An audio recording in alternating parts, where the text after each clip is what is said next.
नमस्कार, स्वागत है आपका टीवी 24 में और मैं हूं आपके साथ में श्वेता गर्ग।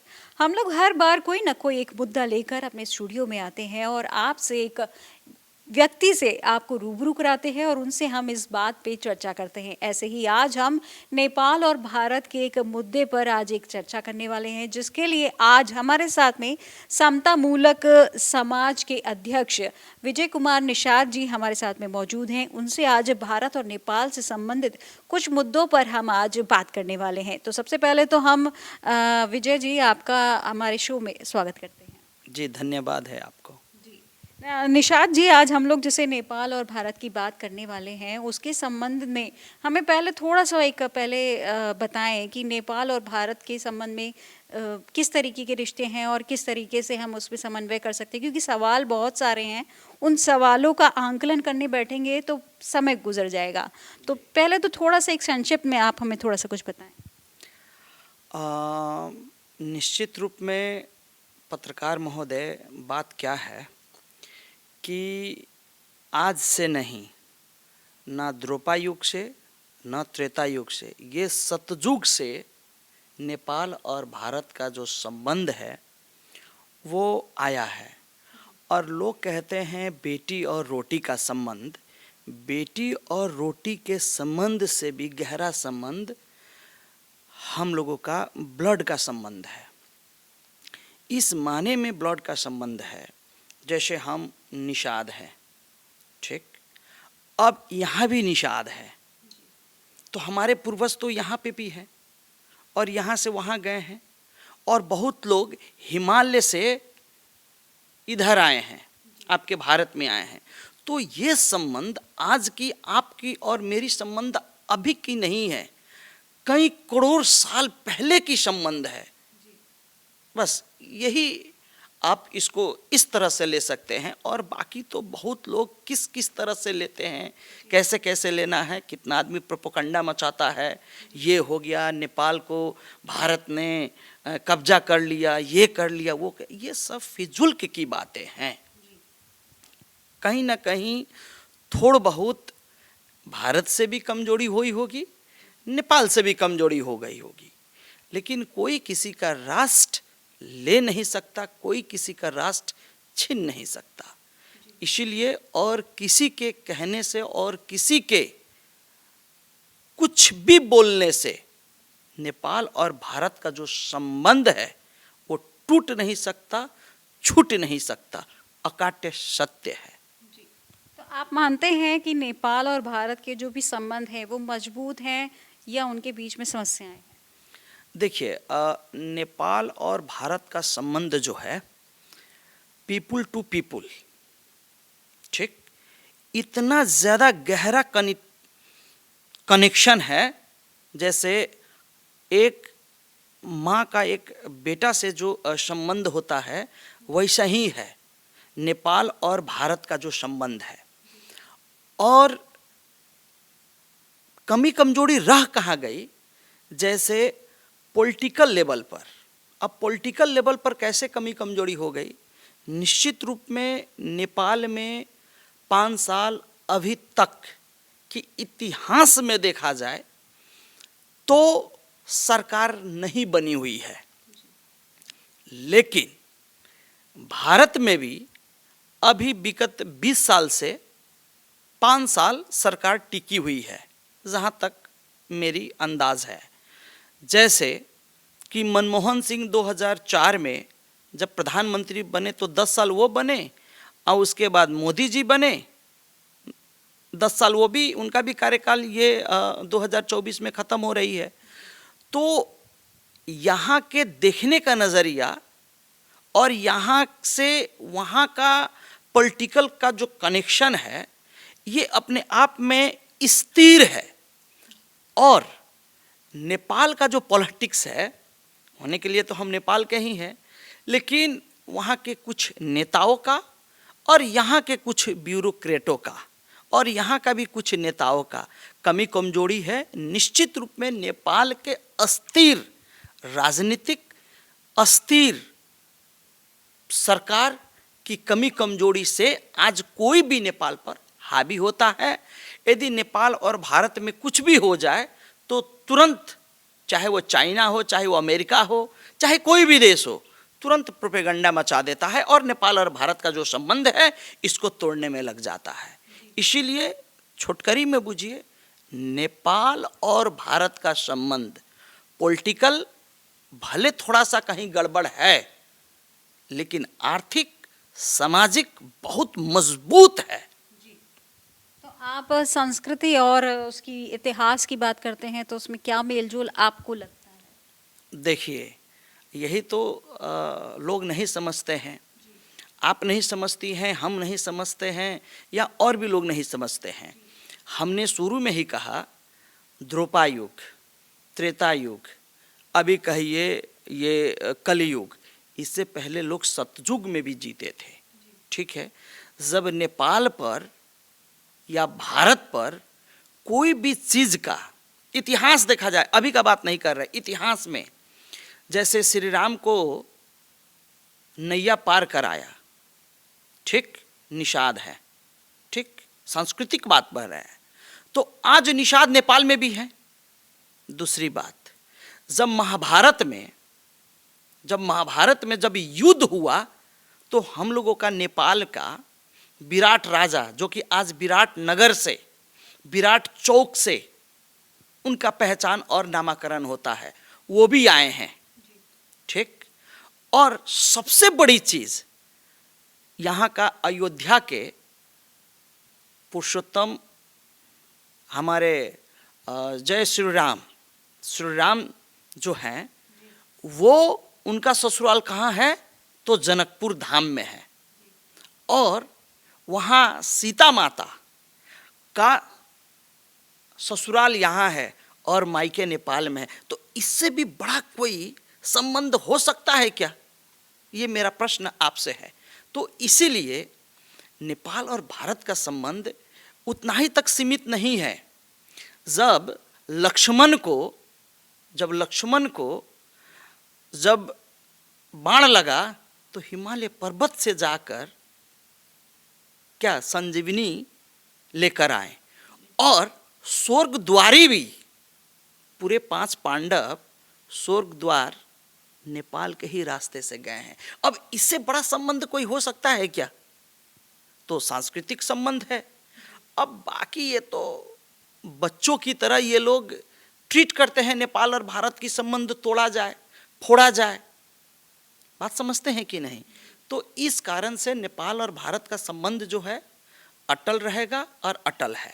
तो इसको बढ़ावा देने के लिए क्या कदम उठाने चाहिए, और मतलब किस तरीके के कदम उठाने चाहिए इसको बढ़ावा देने के लिए? देखिए, नेपाल और भारत का संबंध सबसे बड़ा संबंध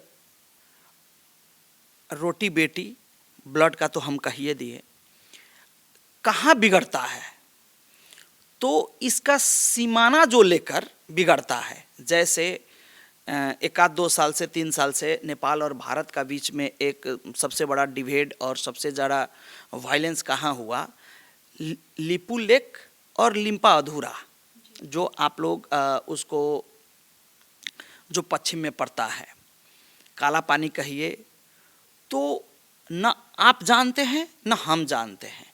इतिहासविद को रहकर, नेपाल के और भारत के इतिहासविद को, एक्सपोर्टिज्म को रखकर, और इसको अंतर्राष्ट्रीय के सामने यूएन में हो या दिल्ली में हो या काठमांडू में हो या कहीं हो, इसको बैठकर सुलझाना चाहिए। तो हमको क्या लगता है, नेपाल और भारत का जो सीमाना जो है, उस सीमाना को, चाहे वो इंडिया हो चाहे वो नेपाल हो, कुछ प्रोपेगेंडा मचाकर अपने अपने वोट बैंक, चाहे वो नेपाल के नेता हो चाहे वो भारत के नेता हो, दोनों अपने सीमाओं को लेकर राष्ट्रीयता का मुद्दा उठाकर वोट का राजनीति करते हैं और जनता को चोट देते हैं, और जनता लड़ता है। क्योंकि हमारा घर भी बॉर्डर पर है, तो हमारा कहीं पे तो भारत ने कहीं पे भी सीमाना नहीं वो कब्जा किया है, तो हम कैसे कह दे? पूर्वज काल से वो आ रहा है, तो उसको बैठकर सलटाना चाहिए, ये मुद्दा। दूसरा कि आपका खुला सीमाना होने से कुछ इलीगल लोग कहिए या इलीगल सामान कहिए या कुछ भी कहिए, नेपाल से भारत आता है और भारत से नेपाल जाता है।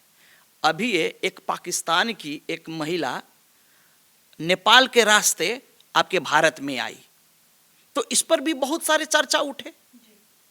तो इस मामला को नेपाल और भारत के परराष्ट्र विद को रहकर, सीमाना विद को रहकर, हम तो कहते हैं इसको कॉरिडोर बना देना चाहिए। खुला जो सीमाना है तब तो आज के कल ही समस्या का समाधान हो जाएगा। ये एक मेरा सुझाव है। बाकी देखिए, क्या व्यापार और वित्तीय संबंध में नेपाल और भारत के बीच क्या रिश्ता है और इसका कितना क्या महत्व है? देखिए, स्वाभाविक बात है, नेपाल एक छोटा सा मुल्क है, लेकिन है तो राष्ट्र, अपना राष्ट्र के नाम पर प्रचलित है और एक स्वतंत्र राष्ट्र है। और भारत जो है ये इतना बड़ा लोकतंत्र देश है और क्षेत्रफल में हम लोग से कई गुना बड़ा है। यहाँ इंडस्ट्री है, यहाँ रॉ मटेरियल है, तो निश्चित रूप में नेपाल का जितना भी व्यापार भारत से ही है और भारत का भी मार्केट आज के डेट में नेपाल में भी हो, चाहे वो छोटा हो या बड़ा हो। तो मैन्युफैक्चरिंग भारत में होता है और सेल्स हमारे नेपाल में होता है। तो नेपाल और भारत का जो ये क्या बोलते हैं आर्थिक जो ये क्या बोलते हैं संबंध है, ये आज का नहीं है, ये बहुत मतलब ये पूर्व काल से है। अब यदि हम आपके टीवी के चैनल के मार्फत भारत सरकार को आग्रह करता हूं कि बांग्लादेश से नेपाल का एक छोटा सा 12-15 किलोमीटर का दूरी है, यदि वो हम लोगों को दे दे तो हम लोग डायरेक्ट थर्ड कंट्री से बिना भारत का ये टच किए हुए हम लोग अपना सामान ला सकते हैं और इससे नेपाल और नेपाली जनता भारत को जीवन भर, ये क्या कहें शब्द नहीं है, इतना धन्यवाद देगा कई पुस्ता तक। और ये नरेंद्र मोदी जी का सरकार ये कर सकती है। बाकी आने वाले भविष्य में हमको नहीं लगता है कि और कोई सरकार कर सकती है। इस माने में नरेंद्र मोदी कर सकते हैं, he is the Hindu leader of world. उन्होंने एक हिंदुत्व की पहचान बनाई है। आपका केदारनाथ तो केदारनाथ, बद्रीनाथ तो हम लोग का पशुपतिनाथ और ये मुक्तिनाथ, डोलेश्वर महादेव का बहुत बड़ा कनेक्शन है। तो तीर्थ यात्रा यहाँ से भी वहाँ लोग जाते हैं, वहाँ से भी। तो ये धार्मिक चीज़ से आज नेपाल और भारत को जो जोड़ा गया है, तो इसी तरह यदि डायरेक्ट 12-15 किलोमीटर यदि हम लोगों को मिल जाए तो नरेंद्र मोदी जी का एक इतिहास रहेगा। ये किसके पाले में हुआ? तो माननीय सम्माननीय प्रधानमंत्री नरेंद्र मोदी जी के पाले में हुआ है। हिंदू लीडर, क्योंकि नेपाल के हिंदू को तकलीफ नहीं देना चाहते हैं, नेपाल के हिंदुओं को और उनको आज़ाद कर दिए।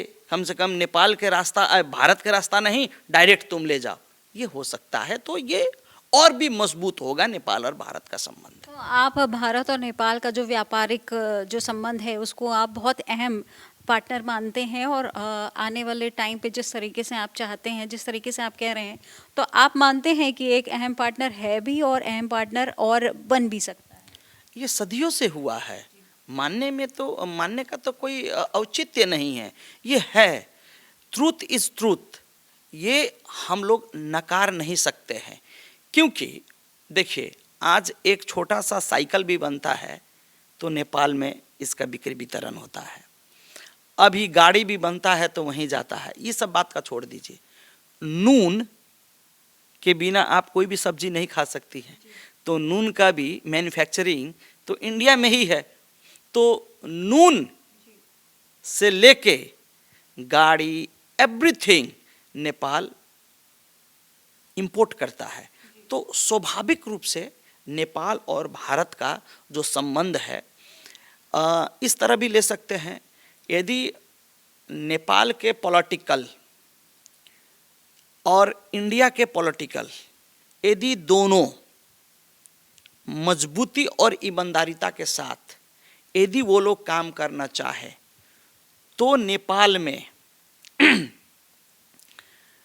1,11,000 मेगावाट बिजली उत्पादन हो सकता है। उतना क्षमता है नेपाल के स्रोत में, नेपाल के नदी और बहुत बड़ा नदी नाला में। तो यदि भारत भी अपना व्यापार कर सकता है नेपाल में हाइड्रो पावर के माध्यम से, आपका देखिए अब तो दुनिया पूरा इलेक्ट्रिक में चला गया है। इलेक्ट्रिक बिना तो ये तक आपका माइक तक नहीं चलेगा, चार्ज नहीं होगा, तो इलेक्ट्रिक तो चाहिए। तो इलेक्ट्रिक के सबसे धनी राष्ट्र नेपाल है, आपका पड़ोसी है। तो आप लोग वहाँ अगर यहाँ की गवर्नमेंट सही नियत से, गलत नियत से नहीं, सही नियत से यदि हम 3 साल के लिए प्रोजेक्ट हम कर रहे हैं, माननीय नरेंद्र मोदी जी प्रधानमंत्री जी 2-2 ठो हाइड्रो पावर के शायद वो उद्घाटन किए हैं, अभी तक वो अधूरा ही है। अगर वो पूरा होता है तो आपका नेपाल तो नेपाल, भारत तो भारत, आप बांग्लादेश और भी राष्ट्र को आप बेच सकते हैं। तो वहाँ से भी व्यापार हुआ। सिर्फ लेना ही हम लोग नहीं जानते हैं, देना भी जानते हैं। तो मैं आपके टीवी चैनल के मार्फत से मैं भारत सरकार को मैं आग्रह करता हूं, आप आइए, खुलकर आइए और ले जाइए, निर्माण कीजिए और जो उसका चार्ज बनता है हम लोगों को तिरिए, ताकि आने वाले भविष्य ये अंधेरा में नहीं रहे, उजाला में रहे। ये भी एक संबंध हो सकता है नेपाल और भारत की। तो आप मानते हैं कि नेपाल और भारत के आर्थिक, राजनीतिक और व्यक्तिगत तालमेल में और सुधार की ज़रूरत है और सुधार के लिए मांग है? निश्चित रूप में यदि ईमान साफ हो और धर्म साफ हो तो कोई भी चीज़ अधूरा नहीं रहेगा। और आपके स्टूडियो में आपने हमको बुलाया, ठीक है, आपका ईमान सही है और हम आए तो मेरा भी ईमान सही है कि ये चलिए भाई, जब आप बुला रही हैं सम्मान करके तो हम भी सम्मान करके आए। आप भी बेफिक्र होकर प्रश्न पूछ रही हैं, हम भी बेफिक्र होकर अपना देश का बात, आपका देश का बात हम रख रहे हैं। तो ईमानदारिता सबसे बड़ी बात होगा। यदि आपका ईमानदारिता है कि जो नहीं हम तो नेपाल को अपने मुट्ठी में चलाएंगे, तो ये गलत फहमी होगी। कोई भी राष्ट्र होता है, चाहे वो छोटा हो चाहे वो बड़ा हो। इसीलिए यदि हम लोग खुशी रहेंगे तो उसका स्नेह भारत को जाएगा। यदि भारत आज उजालामय होगा तो स्नेह तो नेपाल को ही जाएगा। इस तरह से हम लोग अपना संबंध को और अपना व्यापारिक संबंध को भी और ऊंचाई तक पहुंचा सकते हैं। आखिर में विजय जी एक सवाल और था, क्योंकि अभी हाल ही में एक हिंदू राष्ट्र घोषित करने की मांग भी की गई थी जी, तो उस पे आपका क्या विचार है? निश्चित रूप में नेपाल सदियों से हिंदू बाहुल्य देश रहा है, अभी भी है और निकट भविष्य में भी रहेगा, ये अकाट्य सत्य है। और निश्चित रूप में मैं इससे पहले भी 2023 के जनवरी 14 में आपके दिल्ली में इंटरनेशनल सेमिनार हुआ था वर्ल्ड हिंदू फेडरेशन में। तो हमने अपना संस्था की तरफ से वहाँ पे संबोधित किया था, आने वाले 5 साल के भीतर नेपाल हिंदू राष्ट्र 1 होगा, 2 होगा, 3 होगा, लेकिन हम लोग हिंदू राष्ट्र के पक्ष में हैं। पूरा विश्व का जितना भी हिंदू है, चाहे वो आपके हिंदुस्तान के हिंदू हो या चाहे आपके ये उत्तर प्रदेश के माननीय मुख्यमंत्री हो या नरेंद्र मोदी हो, प्रधानमंत्री नरेंद्र मोदी हो, या जितने भी धार्मिक साधु संत लोग हैं, यहाँ का जितना भी मंदिर का जो पुजारी लोग हैं, जितने भी यहाँ पे शंकराचार्य लोग हैं, सब कोई चाहते हैं नेपाल हिंदू राष्ट्र हो। इसीलिए आप लोग सब कोई कामना कीजिए, नेपाल शीघ्र ही हिंदू राष्ट्र होगा। आखिर में चाहती हूँ कि आप टीवी 24 के माध्यम से एक मैसेज दें। निश्चित रूप में पत्रकार महोदय, आपने हमको इतना प्रेम से, सद्भाव से, हम कहाँ नेपाल के काठमांडू कहिए या बीरगंज कहिए का रहने वाले आदमी, जैसे ही एक मेरे मित्र को पता चला कि जब हम यहाँ आए हैं तो ये टीवी चैनल के, आपके ये टीवी चैनल के मेरे मित्र डॉक्टर शैलेंद्र कुशवाहा जी ने हमको आमंत्रित किया और नेपाल और भारत के संबंध पर आप लोग 2 शब्द जो मौका दिए हैं हमको बोलने के लिए, ये आभार व्यक्त करेंगे।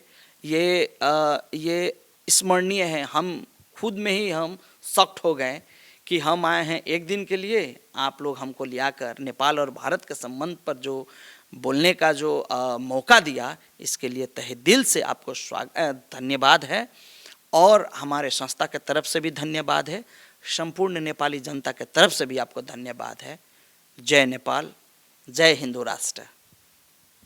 तो ये थे हमारे साथ समता मूलक समाज के अध्यक्ष विजय प्रकाश निषाद जी, जिनसे हमने नेपाल और भारत के संबंधों पर चर्चा की। उन्होंने काफ़ी अच्छी हमें बातचीत बताई है कि नेपाल और भारत के संबंध बहुत पुराने समय से अच्छे चले आ रहे हैं, बस उसको थोड़े से और सुधार की ज़रूरत है, जिसके माध्यम से हम और अच्छे संबंध बना सकते हैं।